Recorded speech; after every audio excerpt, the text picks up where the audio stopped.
I grew up in church. It was a rather small church because it's back in Vermont. I stepped away from faith. After high school, it was my choice to go to church, and so I chose not to. All through college, I didn't go to church, had no desire, had no accountability to do so. I knew that something wasn't right, and so I decided to try going back to church.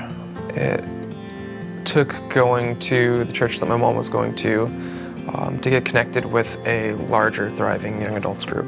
It gave me the time to focus on listening rather than having to talk, which is important to me as I had a lot to catch up on, had a lot of absorption because of the junk that had filled up my time, filled up my life, filled up my mind, really had caused a lot of damage. And so it took time for me to show up each week and make it a priority.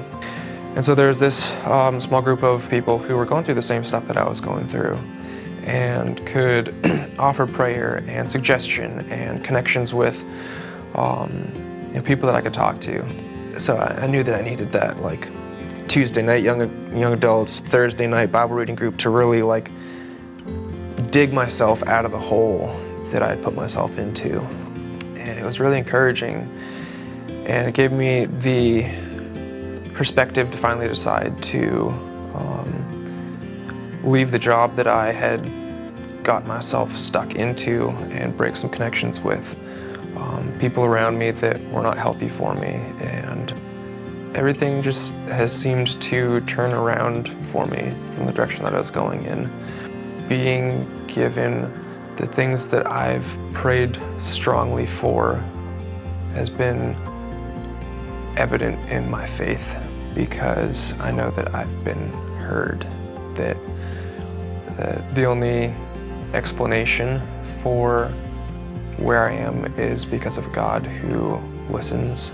Trying to seek God's face rather than his hand, and spending a lot more time praying, thank you for what you've placed in my life to change my perspective from what don't I have to being grateful for what I do have. I feel like it's changing the trajectory of my life as a Christian, as a husband, eventually when I'm a father, that it's right. Like the puzzle piece has been turned so that it can fit into place. I feel like I'm ready to make that outward proclamation.